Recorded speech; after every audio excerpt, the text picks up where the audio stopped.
Hello and welcome to yet another cast. For you today I have a custom 4v4 played on the Seton's clutch. We have, as per always, team 2 up in the top, team 1 down in the south. Wait, no. Team 1 up in the top, team 2 down in the south. I always forget that it's the other way around on Seton's. But yeah, it's Seton's, of course. Anyway, let's start with plan reductions for team 1. And let's start on the beach slot. On the beach slot for Team 1, going Aeon and opening first land in Zion, we have Cement. Right, I think I pointed out that they were going Aeon opening first land and all that. Anyway, to the east of that, in the air slot, in grey, also going Aeon and opening first land, we have Robogear. Then to the south of that, on the rock slot, in orange and going Seraphim, opening first air, we have Galmo.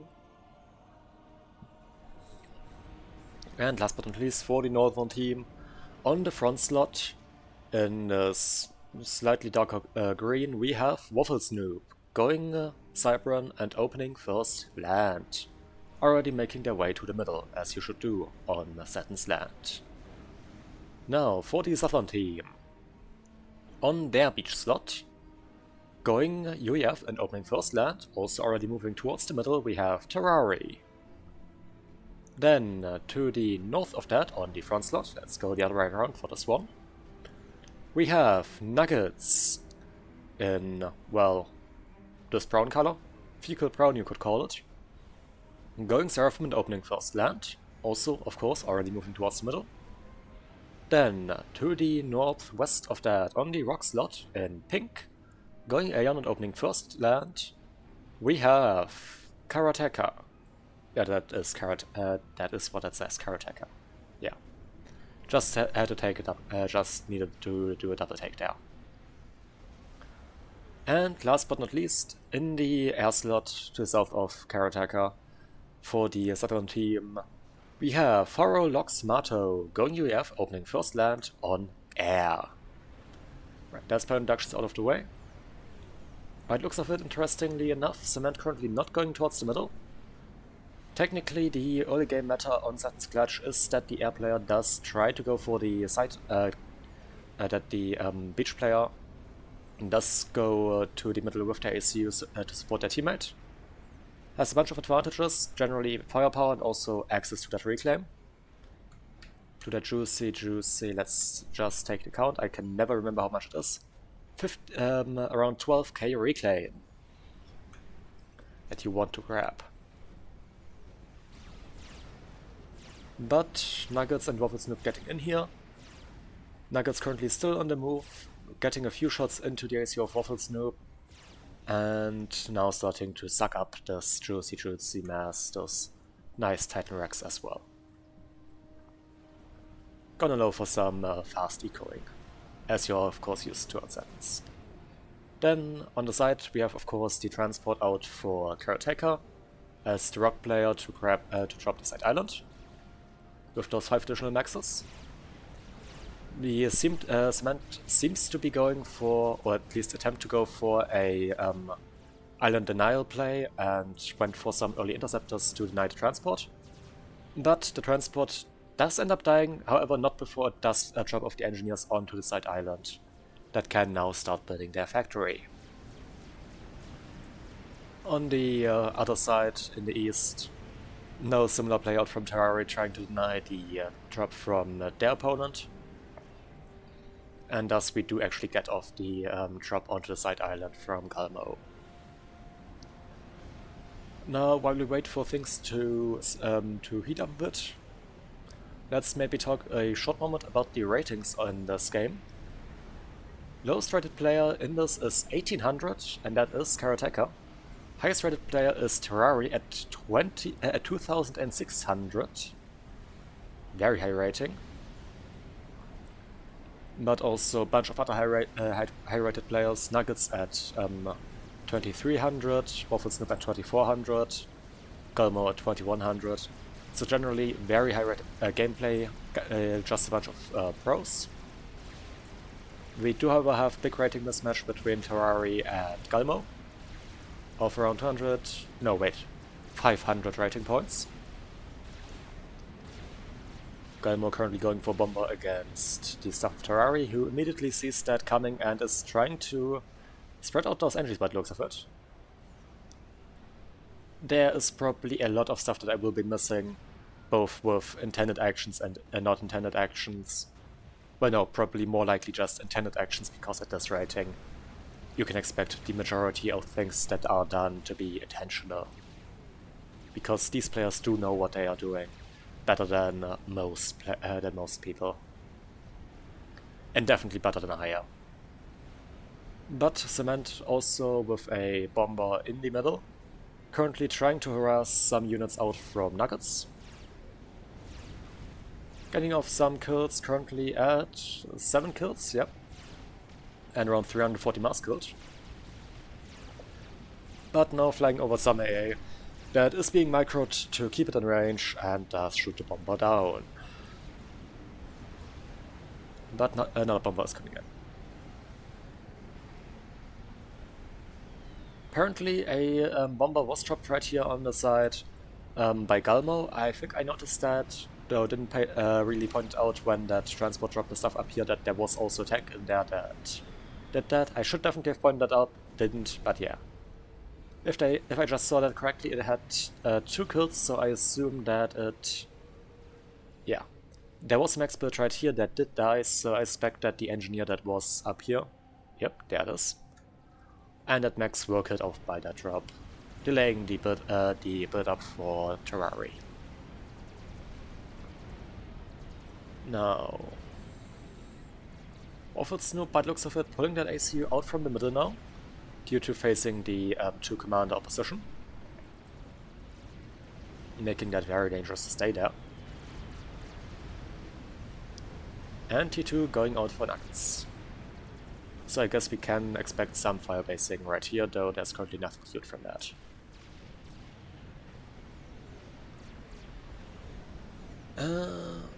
Some frigates out for Karateka, nothing too special. What's a bit more special is that there are some Suis out for Galmo currently, harassing the naval production out from Terrari. Almost killing off this frigate before it's allowed to finish. Those engineers not actually set to support the build-up of that frigate, but set to repair the factory that is taking the fire. But the frigate does manage to finish, and thus it will take out the 2 Suis. Seraphim, of course, having the special gimmick that their artillery is hover, that T1 artillery, and so they can do very, very annoying shit with that.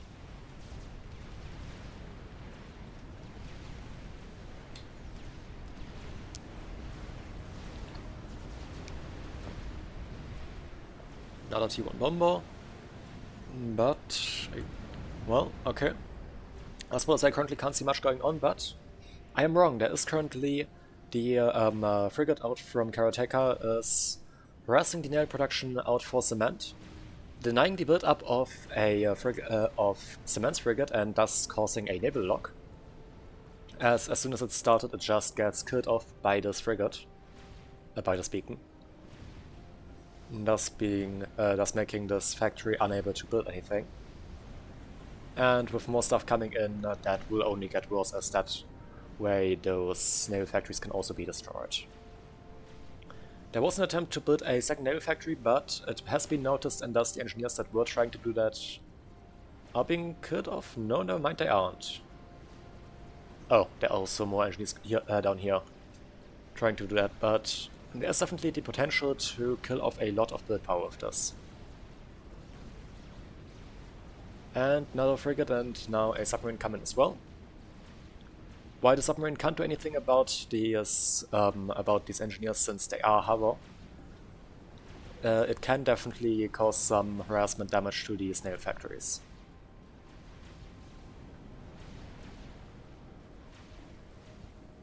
But more build power goes down, and that will definitely delay the naval build up for Cement right now. Who is trying to get up their own submarine to try and break out of this naval lock, as those frigates can't fire against submarines. But there is of course also already this submarine out, which will just cause some issues.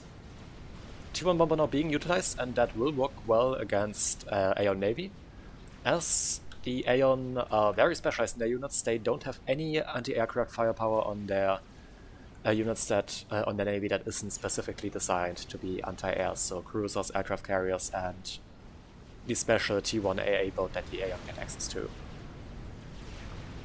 Almost missed it, but there was also a drop onto the side island for Karataka, yeah, out from Cement. Though it has been noticed quickly, and there are already Auroras in the area taking those out, those furthers. And thus only 2 T1 maxes will go down. Well, never mind, 3 T1 maxes. Still not too bad. Though by the looks of it they were actually upgrading, so maybe it was a bit worse than I originally thought. But the naval lock situation is seemingly continuing for Cement currently, starting to break out with the combination of T1 bombers and submarine, and that singular submarine. Well, now it's 2 submarines, and thus the 1 submarine out for Karateka will probably lose that. Frigates out for Terrari currently starting to push out a bit more.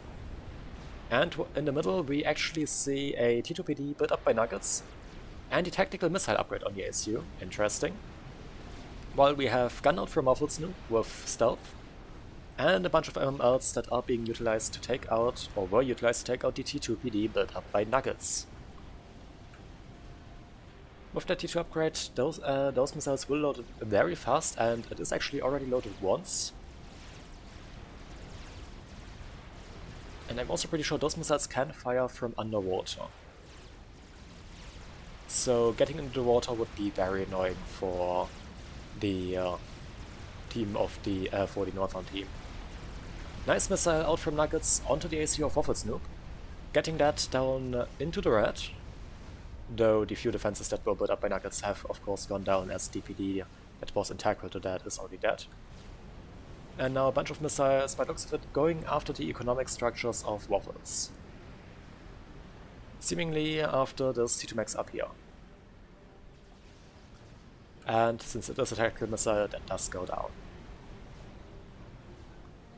Next missile already loaded, and yes, it can fire from underwater. By the looks of it, that is going after this T1 max, and not T1, T2 max. Though we already see sappers now being built up by Waffles, quickly reacting to the situation with that tactical missile launcher. However, Nuggets needs to be careful, as there are skimmers already in the area now for Robogear, I suspect, to try and help out with the Navy for Cement. But those do definitely pose a threat to this ACU now. And we also have ASF out though at 13 minutes. On Seton's clutch, that is not a surprise. As once again, these are high-rated players, they do know what they are doing, and thus there is of course already T3 air out. Interesting to see that these maxes have not been kept yet though. Especially since there are idle engines up here, and these maxes currently are being or were upgraded to T3. Interesting. But air grid continues. And also air production out for Horo, of course. Who does have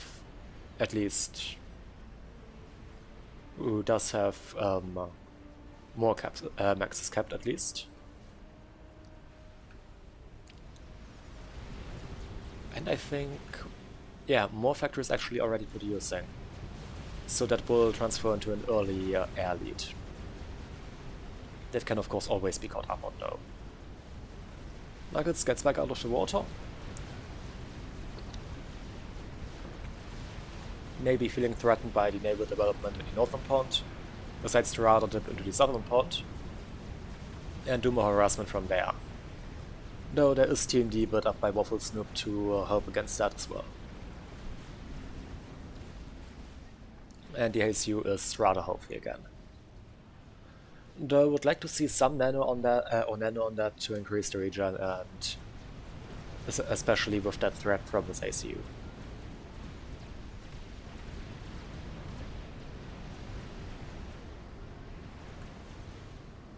Drop out from Chari on the side here. I think that those are Sparkies. That will be dropped onto the side island. Sparkies having the special ability that they also have a gun. However, they cannot build any factories or stuff like that.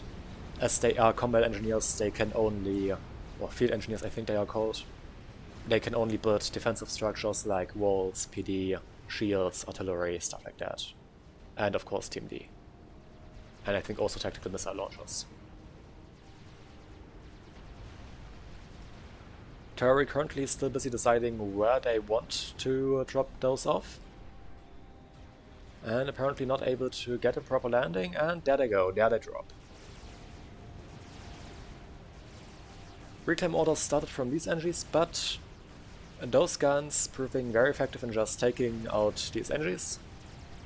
And... wait.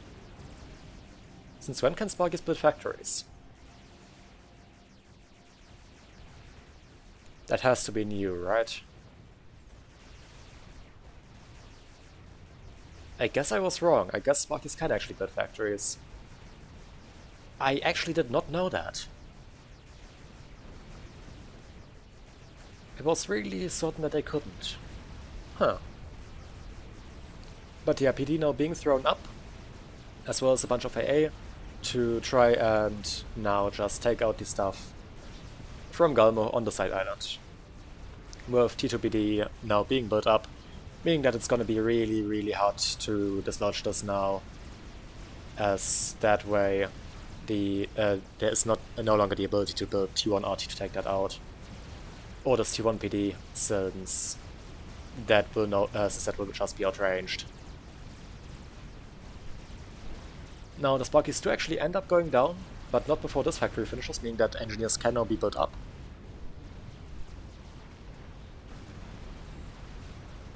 Still not a good spot to be in.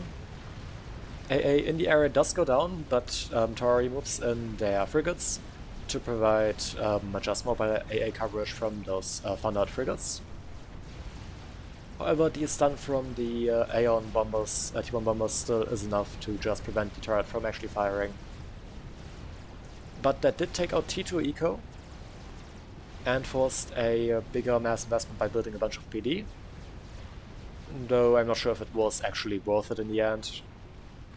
That is something that a more experienced player will have to judge for me, as I do not actually know that. But by the looks of it, engineers make it down here and they are reclaiming. Never mind, going for some PD instead, though more RT build up, so that does work out. But if those two actually manage to get their reclaim orders off, then I would say this is probably worth it, as most of the eco invested will be returned.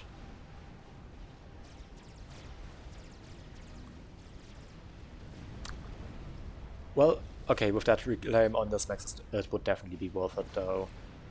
Not too sure if that will survive long enough to take out... No, it won't. But it did cost APM, and by the looks of it, Terrari did continue to move into the direct naval production of Galmo, who did build up a bunch of desperate T1 torpedo launchers to take out those frigates, but is going to maybe lose a factory? No, currently not. But currently completely out of naval production. And in the meantime, Terrari was able to get T2 and is now building bulwarks. Would also be very nice to see maybe some sheep boats, not sheep boats, some cruisers, as Navy is currently not heavily contested, as that will help with the troop bombers being used to defend, and also provide much needed naval bombardment against the northern team. With the way things going, Waffle Snoop decides to drop some engineers into the water to provide supporting build power and supporting Navy. dipping their toes into the naval game and starting to support their teammates. Something that you actually see quite often in on Setons as well, that the front players do support one navy. Didn't pay too much attention to Nuggets, though apparently he went up to 13k mass code on that ACU, and that Bulwark seems to be to protect that ACU, as I'm pretty sure that has a support order onto that, the way it's moving with it. Though Nuggets currently deciding to pull back a bit, maybe due to the presence of torpedo bombers. Airfight breaking out between Robogear and Toro, but I think Robogear will actually win this, yes. So that early advantage in terms of production capabilities did not turn out or did not affect the first airfight.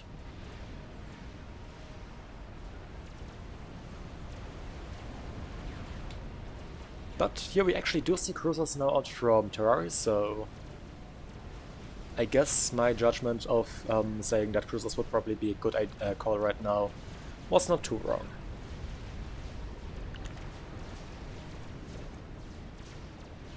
But there are Barracudas coming out from Waffle, meaning that destroyers will be necessary to help out with that, as there will be some need for proper torpedo firepower or underwater firepower. And Navy is now contested once again. Though this of them does provide some torpedoes. It's of them torpedoes though, so some means not quite nothing.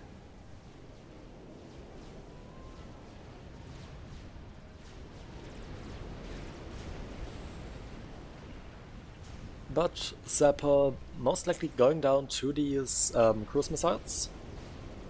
Another one thrown up, but well, never mind. Two seem to be sufficient to defend for now. For now being the important word, as with another cruiser opening up, that was no longer enough.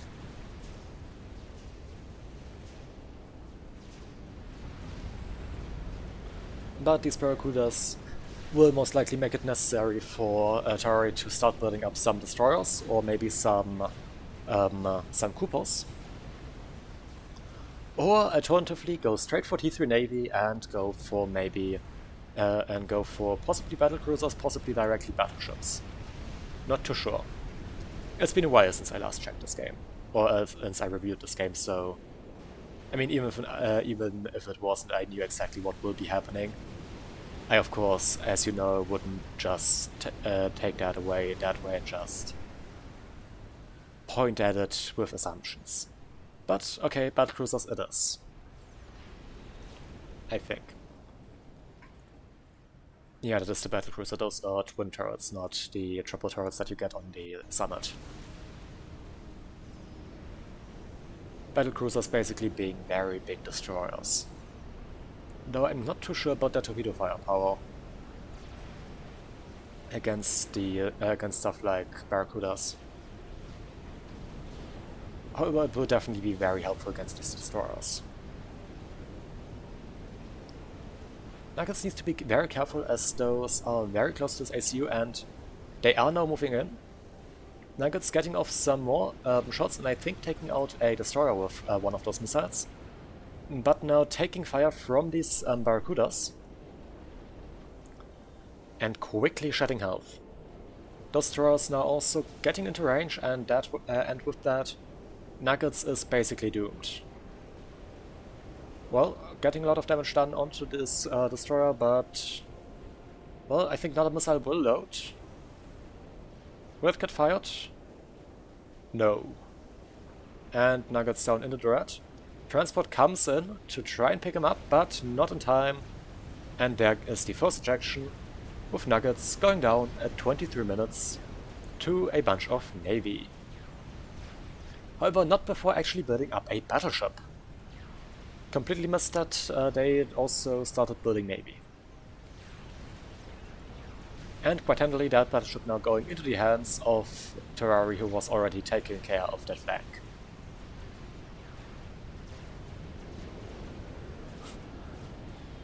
Nuggets joking that Terrari is probably gonna take better care of that base than they were, but I mean,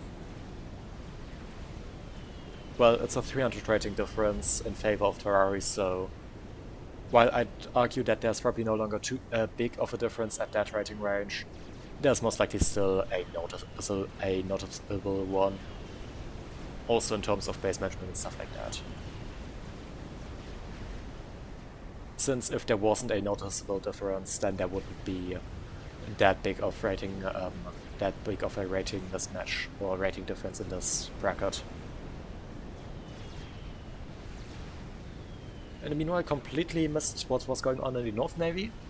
By the looks of it, Karateka was crushing. So much that Robert Gear was forced to get up a whole bunch of top bombers to try and take that navy out, as there has been a naval lock onto the production of cement.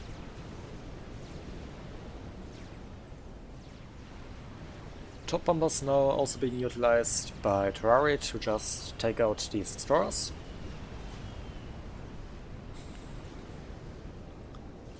And this battleship just, well, most likely going to cause some issues as well for this cruiser right here, for example, as it does get TMD and some very high range firepower.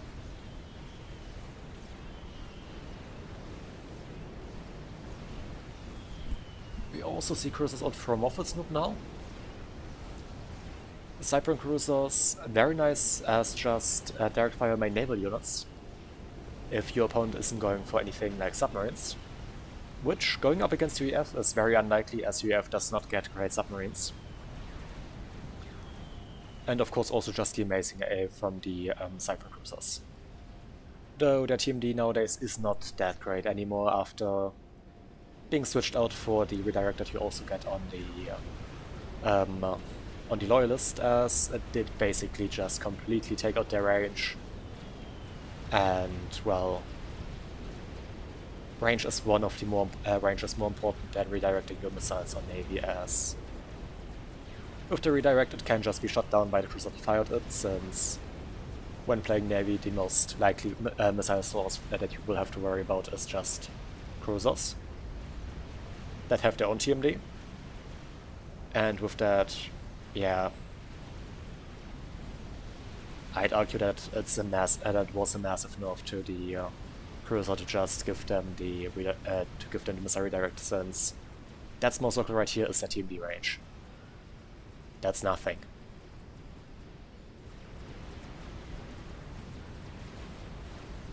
But of course, if you go primarily cruisers and don't get destroyers, then that should work out. T3 Navy now going up for Galmo, not for Galmo, for Waffle Snoop, who did hand over all of those cruisers to Galmo, however, who also achieved T3 Navy. And also built their first battleship as well. Terrari going for a whole bunch of Yav cells. So now I can definitely argue that the cruisers are probably not the best play here, since there are submarines on the field. And let's see. Currently still primarily battlecruisers coming out on the UEF Navy though, with a bunch more factories going T3 currently.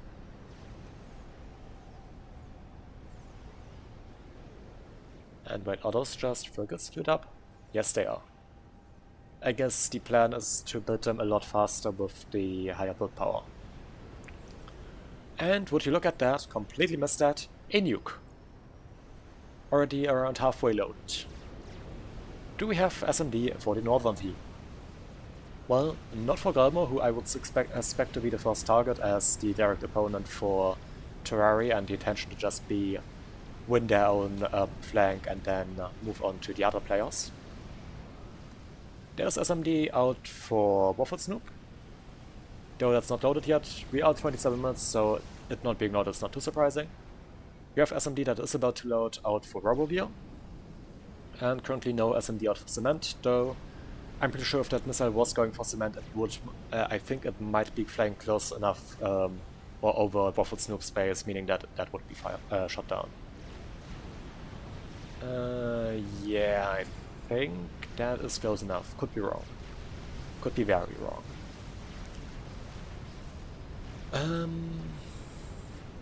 But battleships now bombarding these battlecruisers. The nice part about battleships is that they do outrange battlecruisers, meaning that they can just, if macroed properly, take them out very effectively. Though by the looks of it, Terrari does have numbers on Yavsos, meaning that they will win the naval engagement since those battleships cannot really target down Yavsos. Unless they are ground firing, though that's also not advisable since there are ground targets that also pose a big threat. Ground targets or the surface firepower on Navy generally does more damage than than torpedoes, so focusing that down first is always a good idea.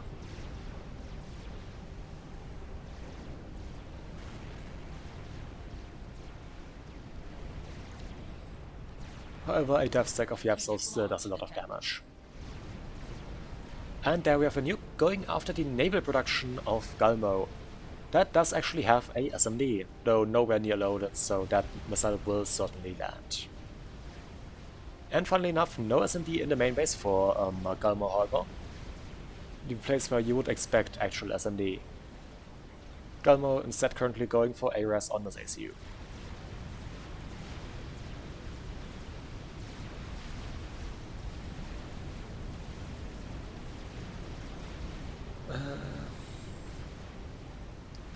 Right, Nuggets joking that Waffles is running that ACU out after that nuke.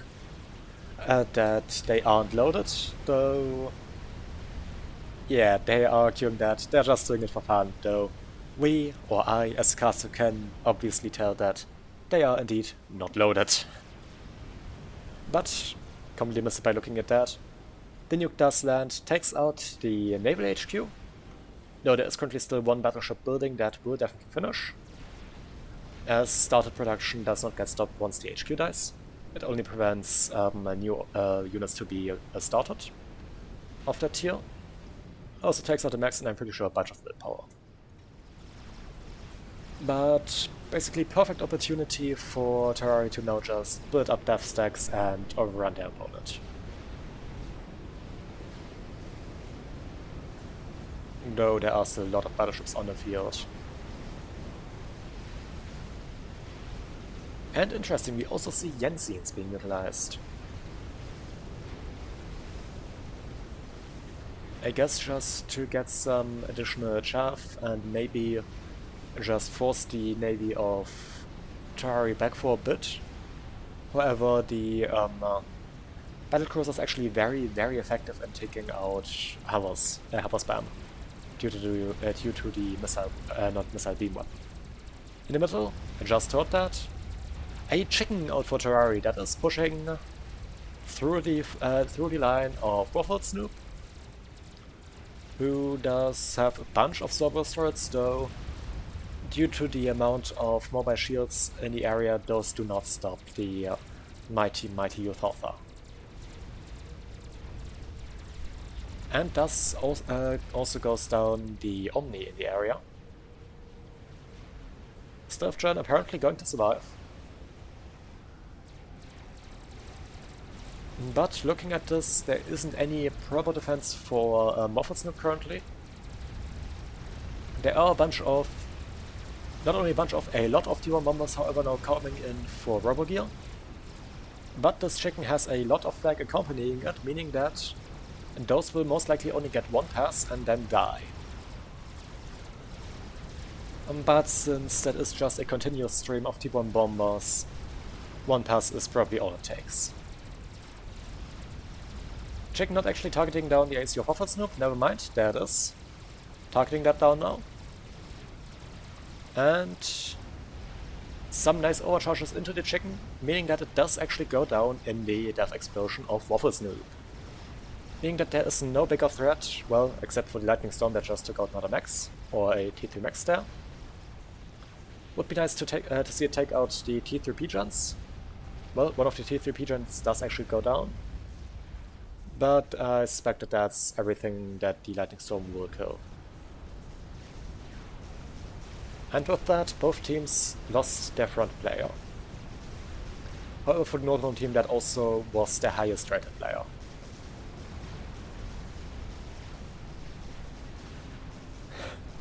Wolfensnit making the same joke that Nuggets made, that the base is now in better hands.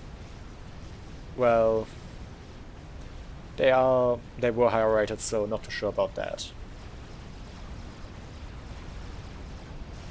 But maybe it's also just referring to the fact that it's going to the Navy players, and on Seton's, Navy is the thing that generally does win the game, not land, as land generally solidifies very fast. But missile going in, and by the looks of it, after Galmo, who is stuck, rooted a spot on an upgrade, getting that T3, and the missile comes in. Still no SMD there, and down goes the ACU of Galmo, who ends up cancelling the T3 upgrade due to having a missile land on their head. But Northern team, due to that, losing 2 players in quick succession. Stuff now being gifted over to Robogear, who immediately hands over the front base to Cement to try and deal with that. Meaning that both players on the Northern team now sitting on double base. This nuke with 86k mass killed, very effective. And let me just reposition for a short moment. And there we are. And naval fight does continue, battleship does go down. Lot of Yav cells, bunch of cruisers. And though it just is a continuous combat that doesn't seem to be changing too much, to be completely honest. So I don't think that I need to be getting that I need to talk too much more about this for the moment.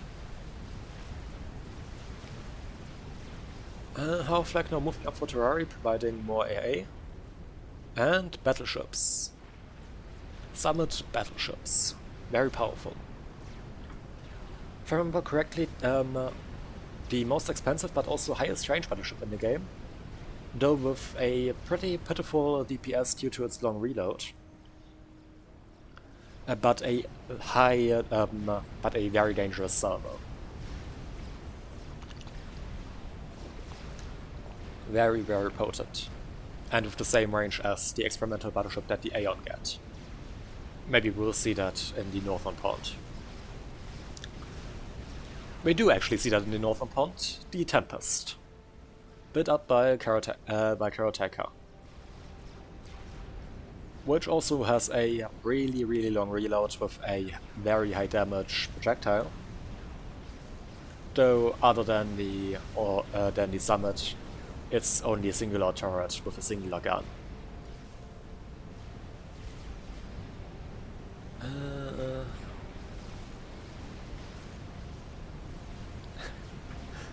Got all this friendly banter, and apparently, yep, there is apparently also now a new launch out for Robogear. I did notice that a bit earlier, but wasn't, but was talking about other stuff, so didn't pay attention to that. And right, experimental resource generator. What a noob, indeed. Because, well, I mean, it's a bit boring to go for that, though apparently it seems to be very common on Setons nowadays. But Robogear has started Paragon and is already 29% done on that.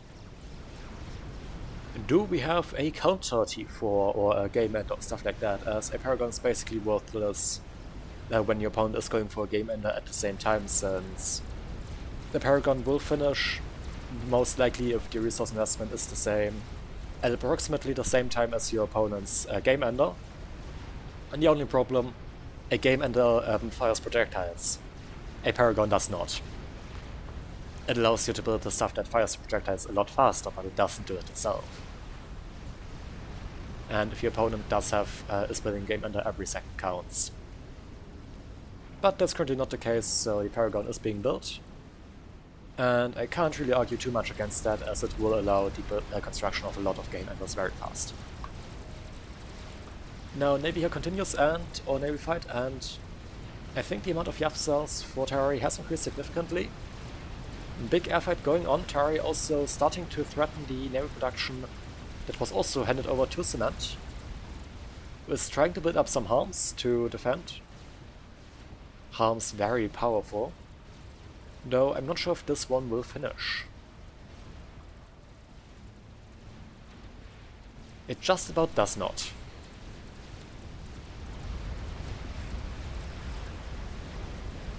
Also, I hear a chicken. Yes, another chicken is pushing through the middle. This time it will just tear through the front base. Though there is also a bunch of naval bombardment. And a bunch of PD, but I'm still pretty sure that this one will tear through. And takes out... about to take out the T3 HQ, I think. No, never mind, those are currently going after the PDs.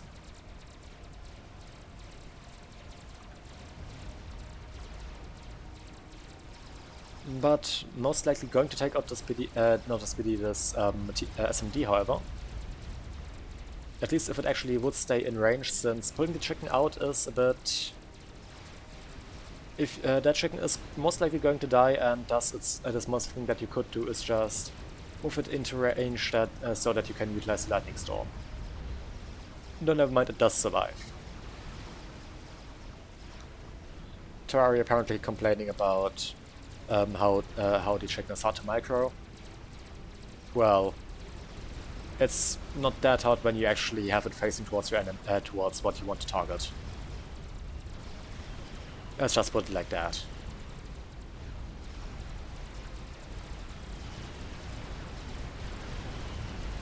Big use of top bombers now out for Horror to help out Terraria in the navy, and that will most likely crush any and all naval production of, as well as naval units for Robogear. I suspect causing a naval lock.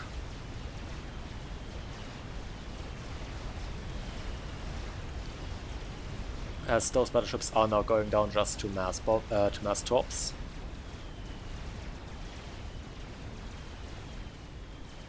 Taking a lot of torpedo fire. A whole lot.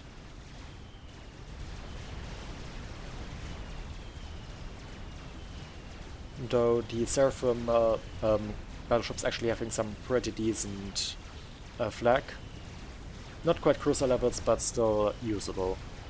Meaning that those top bombers do get, well, not shredded, but they do end up going down in a timely manner. Though not too timely, since there is also just ASF that tank up damage in the area, and those battleships also just go down due to just the sheer amount. And nice to see air staging. You love to see it. Especially since, yeah, a lot of these ASF are pre-damaged, and that air staging, if those get back home for a moment, will just allow them to completely regen and thus take proper use of their veterans and stuff like that. Since that way they will end up being more survivable with each consecutive airfight. Since ideally they will start every air engagement at maximum health.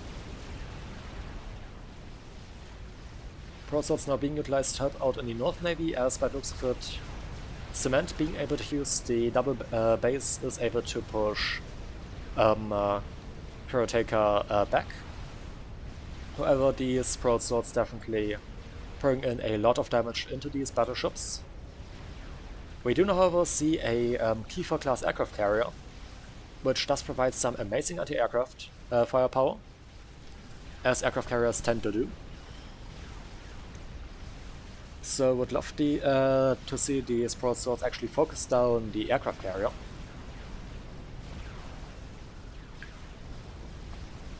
To take that out, and after that focus on the other stuff. Though honestly, more hover flag would also probably just do the trick, as hover flag is very powerful. Robogear finishes an experimental, and it is the Paragon. That does not have a shield. And considering the fact that Nuggets made a funny comment about the Paragon, I'm pretty sure that, yes, they do know that it's there, and they do have it scouted. And they also do know that it is finished. Nuke subs going out for Terrari, increasing the amount of nuclear hellfire that they can project.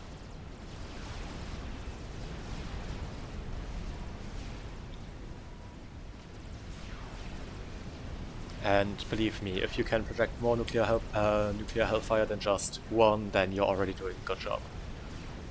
Bunch of Zakus being just airdropped into the area for reclaim. Holy mother of reclaim. We're looking at a casual 200k just in Southern Pond. Holy shit. That's a game ender in reclaim. Now the broadswords do make a big turn. I guess to try and go after the Paragon. The whole eco has been given over to Cement. Something that you generally see very often when players go for Paragon and finish it, as they no longer need their own economy. Since the Paragon does produce effectively 10k mass per second, in truth it scales with the consumption, always producing 20 more than is currently consumed by the player. Basically always floating the player at plus 20 mass. It does take some time to adjust, but if you have if your mass consumption is changing very fast, then that doesn't apply that well, but technically it does just scale to that. Until you reach 10k income from that, as that is where it caps out. And I mean, I do have another replay on Setons that does feature a maxing out Paragons, though pretty sure that's not featuring today. And I'm also pretty sure not this week. But Salvation now built up by Robogear, and you can see how quickly those are flying up. Just due to all that mass that they can get from the Paragon, currently making nearly 5,000. Which should put them comfortably ahead of their opponent. Yep. And where's the Salvation firing? Into the air grid of Horror. And, well, let me put it like that. A singular T2 shield will not help you against a Salvation. I mean, neither will a singular T3 shield. Unless you have a lot of shield assist. Which isn't the case right here. I completely missed it, but I pointed out earlier, those broadswords going after the Paragon. Apparently, Robogear was standing too close to it and ended up dying due to the death nuke of the Paragon, since that does go up in a glorious nuclear explosion. Still leaving those 135,000 reclaim there. That would definitely be very nice to pick up. But with this, the Northern team down 3 players. It's only Cement now. Cement against the world. Let's see if they can hold up to their name and, well, be impenetrable or something like that.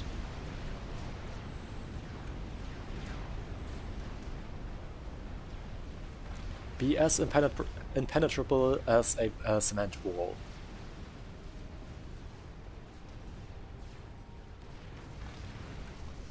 They are considering to quit. That would definitely be more fun if they just continued this charade. They are trying to build another Salvation. They do of course have a lot of eco just due to inheriting the base of everyone else now. Apparently still stalling 20k mass. Well, they are stalling around 3k mass, which is still a lot, but it's not 20k. And it's what you would expect after after preparing build power for Paragon and then losing that Paragon.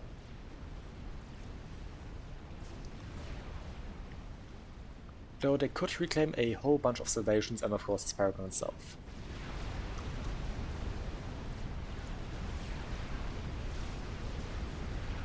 Now, Navy on the south seems to be one, as this naval factory is about to die and, well, there's a lot of battleships there. On the other side we have 2 Tempers with a bunch of aircraft carriers and a bunch of normal battleships against 2 Tempers and a bunch of normal battleships, so... Well, I think there are more battleships for cement currently. And that way that will most likely maybe hold out for a bit longer. Well, one just went down. Let's see. The other thing to keep in mind is that the Galaxy-class battleship outranges the Omen. The Omen does have the lowest range but the highest DPS, making it the best for patrolling, because it reloads very fast.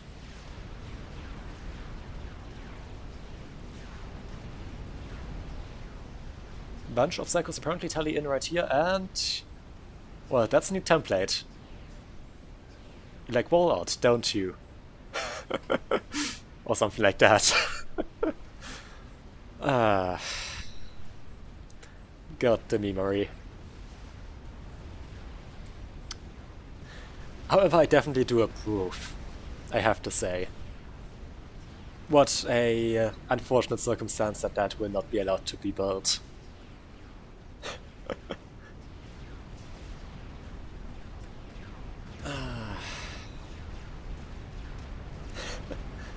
This salvation does actually finish. Apparently those support cycles just there to make this wall out and just tally out again. Very tanky since they are Seraphim support cycles that get shield and nano, making them hilariously tanky. None of those actually died.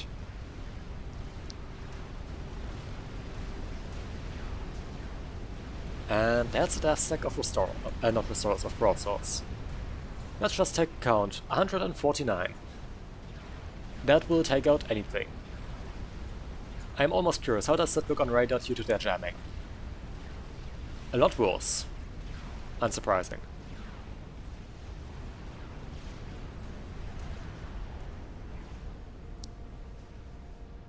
And... Waffles pointing out that the Salvation does actually get an advantage from adjacency, and... I mean, I'm pretty sure it does, yeah? Though a nuke just landed, taking out the Salvation, making the attempt to build adjacency completely pointless.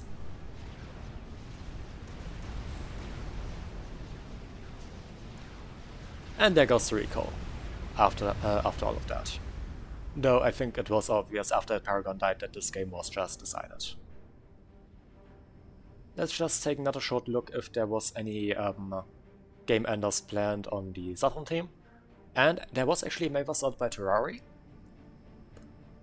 But I think that was it. Yes. Let's also just take a short look how it was looking with nuclear submarines or strategic submarines. Currently only 2, so not too much there, but yes. Right, I hope you enjoyed this cast. If you did, leave a like. There will be more casts more like this, so if you want to see those and want to be notified when those do inevitably show up, then you can always subscribe. This was streamed live on Twitch, link that will be, as per always, down in the description. Just like link to replay and FAF, which this was, well, casted and for those players played on. And yes, I think that's all of the important thing for my outro out of the way, so yeah, hope you enjoyed, hope to see you again in the future cast or a stream, and till then, bye!